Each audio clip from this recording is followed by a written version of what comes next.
The art of self-confidence isn't about being loud or pretending to have it all together. Instead, it's the skillful blend of awareness, trust, and action in your own capabilities. When people talk about self-confidence, they often imagine a fearless figure who strides into any room, commands attention, and never second-guesses a decision. Yet, if you scratch the surface of genuine self-confidence, you'll find it's both subtler and deeper than mere bravado. Real confidence often coexists with concerns about performance, doubts about the future, and a recognition that you're human, imperfect, ever learning. One way to conceptualize self-confidence is by thinking of 3 foundational pillars. Self-awareness. This is where you understand your strengths, weaknesses, values, and passions. You're honest about your capabilities, but also open to growth. Self-awareness prevents overconfidence, which can be just as detrimental as no confidence at all, because it keeps you grounded in reality. Self-trust. If you imagine your life as an ocean voyage, self-trust is the steady hull of your ship. You may not know exactly how rough the waters will get or how long the journey will last, but you trust in your vessel's capacity to stay afloat. It's the knowledge that even if you face storms, you have the resilience and resourcefulness to adapt. Self-respect. This involves seeing yourself as inherently worthy, regardless of external validation. You respect your own boundaries, energy, and aspirations.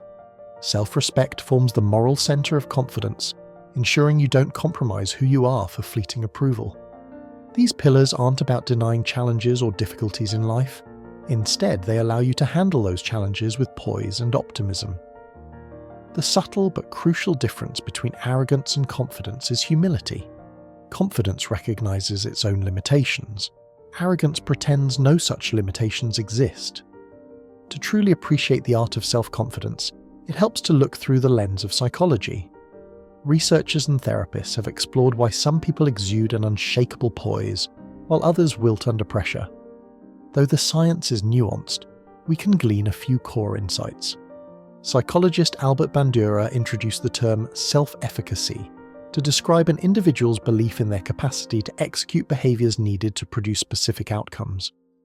People with high self-efficacy see challenges as tasks to be mastered rather than avoided. Even if they fail, they view it as feedback to refine their strategy. This perspective highlights that confidence is often domain-specific. You might be supremely confident in your ability to bake cupcakes but feel anxious about public speaking. In cognitive behavioral therapy, CBT, we learn how negative thought patterns, like catastrophic thinking or black and white thinking, can sabotage self-confidence. If you constantly tell yourself you're not capable, you're reinforcing a neural pathway that fosters self-doubt.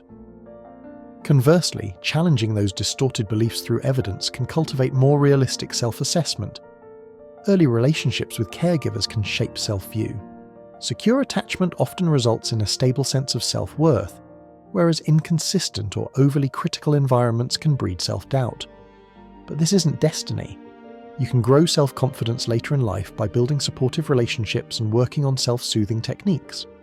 Dweck's work on growth mindset versus fixed mindset reveals how viewing challenges as opportunities to grow fosters resilience and, by extension, confidence. People with a growth mindset say, "I might not be good at this yet," rather than "I'll never be good at this." That subtle shift propels them to keep trying. Positive emotion and neurobiology. Neuroscientific research shows that positive emotions broaden our thinking and behavioral repertoires. Confidence correlates with a readiness to explore, innovate, and connect. A calm, optimistic brain is more flexible and open to learning new skills. In essence, psychology tells us confidence isn't some rare genetic gift. It's a skill nurtured by experience, mindset, and social context. Yes, genetics play a part in temperament, but environment and personal effort hugely influence whether that seed blooms. The beauty is that no matter your starting point, you can grow self-confidence by dismantling unhelpful thinking patterns, setting achievable goals, and engaging in experiences that stretch your perceived limits. Each success, no matter how small, acts like a building block, gradually elevating your sense of what's possible. Imagine you're living in a fantastical realm, standing before a dragon's lair. Inside the cavern lies a priceless treasure, perhaps the key to your dream career, a new relationship, or a personal breakthrough. But to claim it, you must face a fierce creature breathing doubts and uncertainties. Fear. Fear and self-doubt can feel as formidable as any mythical dragon. We recoil from unfamiliar challenges because our brains are wired to avoid danger, an evolutionary inheritance from times when stepping into the unknown could literally be fatal. Now, the danger might just be potential rejection or failure, but our minds still wave red flags, urging us to retreat. These internal dragons manifest in different forms. Fear of failure. What if I try and can't hack it? This fear can paralyze us or push us into perfectionism, attempting to avoid failure by never risking an error. Fear of judgment. What will people think if I step out of my comfort zone? We worry about mockery, disappointment, or social isolation, especially if we attach our self-worth to others' opinions. Imposter syndrome. Am I actually qualified to do this, or am I faking it? Many high achievers grapple with the sense they've merely fooled everyone, waiting to be found out. Fear of success. Yes, it's real. If I succeed, can I maintain it? Sometimes the thought of bigger responsibilities or higher expectations can feel more daunting than failure. But here's the secret. The dragons guard the treasure for a reason. Fear is a signpost that you're nearing something of value. The same anxious flutter in your stomach that warns you to be careful can also signal that you're about to grow. If you treat fear as a challenge to adapt rather than a command to retreat, you start rewriting its role in your life. Story snapshot. My colleague Barry had always dreamed of running a marathon. He was no seasoned athlete, but the idea kept tugging at him. Each time he laced up his sneakers to train, that inner dragon hissed, "You're too old, too slow, too busy." Yet Barry saw that negative voice as proof he was onto something significant. With each run, he metaphorically stared the dragon down. Months later, he crossed the marathon finish line, teary-eyed and exhilarated, realizing that in conquering the race, he'd also claimed a priceless treasure, the knowledge that courage grows when you act despite fear. A common misconception about confidence is that it just comes naturally to some lucky people. In reality, building it is more akin to constructing a house, brick by brick, skill by skill. Here are some core steps to begin laying that foundation. Start with small, tangible victories.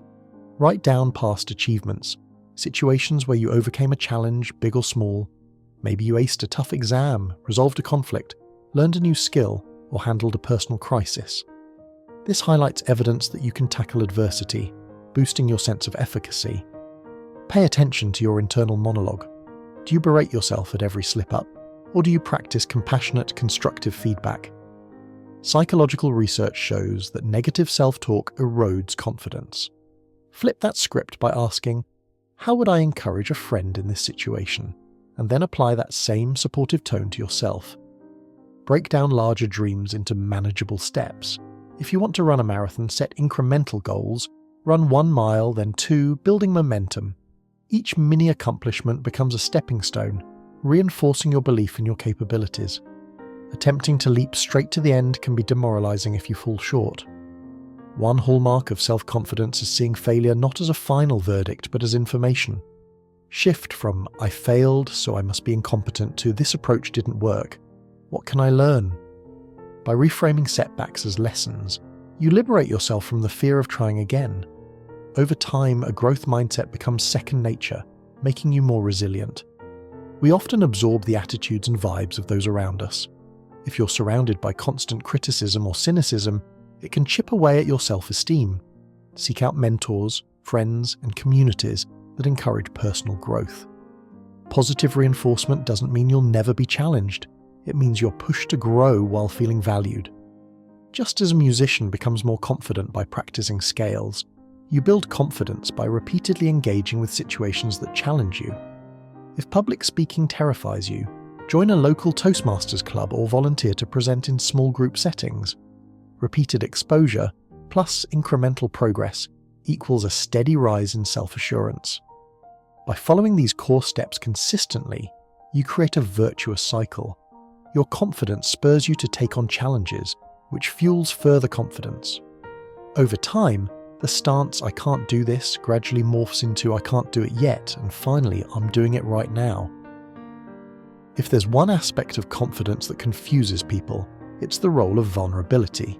How can showing your weak spots possibly make you more confident? Shouldn't confidence involve projecting unwavering strength? Actually, the opposite is often true. Genuinely confident individuals are those who dare to reveal their humanity, faults, misgivings, and all, precisely because they're secure in their inherent worth. Psychologist and researcher Brené Brown has famously studied how vulnerability fosters deeper connections and personal growth.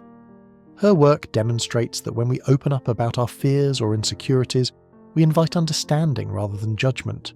For example, a colleague who admits, "I'm nervous about leading this project because it's my first time," is more likely to gain support and collaboration than scorn. Their vulnerability makes them relatable and approachable. Why does vulnerability work this way? Authentic connection. People sense authenticity. When you stop faking perfection, others feel you're more trustworthy and genuine, which can lead to stronger relationships. Genuine relationships, in turn, bolster self-confidence. Growth through feedback. Hiding mistakes or ignorance cuts you off from learning. By being honest about what you don't know, you open yourself to help, guidance, and skill building. Over time, that transparency transforms knowledge gaps into areas of personal triumph. Self-acceptance. True confidence requires self-acceptance, meaning you value yourself even if you have flaws. Owning your vulnerabilities is a powerful act of self-acceptance. It says, "I trust that I'm still worthy, even if I'm not bulletproof." Freedom from pretense. Maintaining a facade is exhausting. When you free yourself from pretending, you reclaim energy and mental bandwidth. That liberation often leads to clearer thinking and more heartfelt pursuits, both of which reinforce genuine confidence. Anecdote. A friend once confessed that he never tried to hide his stutter in job interviews. Instead, he'd begin by mentioning that he had a stammer, so if he paused, it wasn't forgetfulness but part of his speech pattern. Some might assume this honesty would hurt his chances, but most interviewers responded with empathy, shifting focus to his qualifications. He later landed a job at a tech startup, attributing his success partly to the confidence he projected by not masking a personal challenge. Vulnerability isn't a confession of weakness, it's an affirmation of your humanity. By acknowledging that you're not invincible, you paradoxically become stronger. Your self-confidence, no longer tethered to a charade, can stand firmly on the ground of truth. Self-confidence doesn't exist in a vacuum. It deeply shapes, and is shaped by, our interactions with others. Think of how a single harsh remark from a loved one can deflate you for hours, or a heartfelt compliment can spark a day of optimism. The social dimension of confidence is inescapable, which is why nurturing healthy relationships and communication patterns is crucial to the art of self-confidence. Every conversation, every glance, every piece of feedback becomes part of a loop that reinforces or diminishes your self-view. If you're constantly around people who belittle your ideas, your confidence might wane, unless you develop robust internal validation. On the flip side, supportive environments can act like a greenhouse for your developing self-esteem. Keep in mind, however, that others' validation should supplement your self-confidence, not define it. In social settings, confidence sometimes gets confused with aggressiveness. Assertiveness means expressing your thoughts, needs, or boundaries in a clear, respectful manner. Aggressiveness bulldozes over others. Genuinely confident individuals tend to be assertive rather than aggressive. They stand their ground without belittling or dominating those around them. Ever notice how posture and eye contact can radiate confidence? A straightforward posture, steady but not staring eye contact, and relaxed gestures communicate that you're comfortable in your own skin. Even if you don't feel entirely self-assured, adopting confident body language can give you a psychological boost. This phenomenon is sometimes called the fake it till you become it effect. Your brain picks up on your body's cues, helping you feel more at ease. Surprisingly, one of the hallmarks of confident social interaction is the ability to listen actively. When you're not constantly worried about how you appear, you can genuinely focus on what the other person is saying. This, in turn, fosters richer conversations and deeper bonds. People interpret your attentiveness as respect, reinforcing a positive cycle where you feel valued, they feel heard, and mutual confidence grows. Finally, Be intentional about your social circle. Seek out groups, professional or personal, that encourage risk-taking and creativity. Share your aspirations with friends who cheer you on while offering honest, constructive feedback. Over time, this synergy can fortify everyone's confidence, reminding you that growth, laughter, and connection are the truest rewards of stepping out of your comfort zone. When people think of confidence, the term self-compassion may not immediately come to mind. After all, compassion is often associated with gentleness, empathy, and emotional warmth, qualities sometimes seen as the opposite of bold self-assurance. Yet this is a misconception. Self-compassion is the quiet, unassuming fuel that helps confidence flourish. Psychologist Kristin Neff defines self-compassion by 3 elements: self-kindness, treating yourself with warmth and understanding when you stumble or face failure, rather than judging yourself harshly; common humanity, recognizing that everyone struggles at times. Your challenges aren't a sign of personal deficiency, but a shared human experience; mindfulness, being present with your feelings without over-identifying or pushing them away. Why does it matter for confidence? People with self-compassion recover more quickly from setbacks. Their internal narrative goes from "I'm worthless" to "I made a mistake, but I can learn from this." That shift encourages them to keep striving, which builds genuine self-confidence over time. When you beat yourself up, you're more likely to fall into patterns of avoidance or perfectionism, anything to escape the pain of internal criticism. Self-compassion creates a safe mental space to take healthy risks because you're not terrified of your own self-judgment. Counterintuitively, self-compassion doesn't breed complacency. Research shows it actually fosters resilience and motivation. By being kind to yourself, you're more open to honest self-evaluation, which leads to continuous improvement. Imagine you oversleep and miss a morning meeting. The non-compassionate response might be, "I'm so irresponsible. My boss must think I'm useless." A self-compassionate approach could be, "I messed up, but I'm human. Let me apologize, learn from this, and set a better alarm system tomorrow." That simple shift can spare you hours of ruminating shame, freeing up energy to address the issue constructively.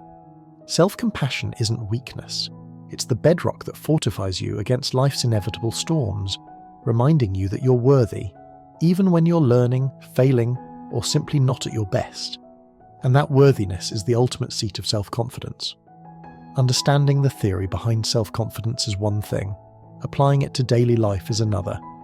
Below are practical tools that can help you shift from intellectual understanding to lived experience. Affirmations can recalibrate your self-talk, but they work best when they're believable. Instead of saying, "I am the greatest writer on the planet," try, "I am developing my writing skills every day." Grounding your affirmations in truth makes them more impactful.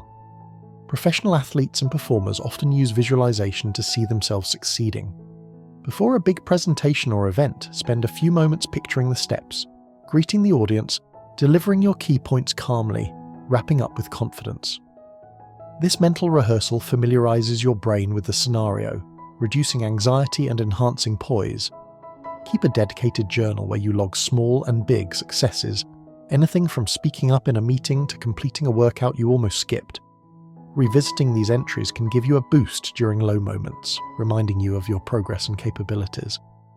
Popularized by social psychologist Amy Cuddy, the power pose involves standing or sitting in a confident stance. Back straight, shoulders back, head up, arms open or on hips, for about 2 minutes. While the research on its physiological impact has mixed results, many people find the posture psychologically uplifting, providing a quick jolt of "I can do this." If a specific situation triggers your self-doubt, e.g. social gatherings, adopt a gradual exposure approach.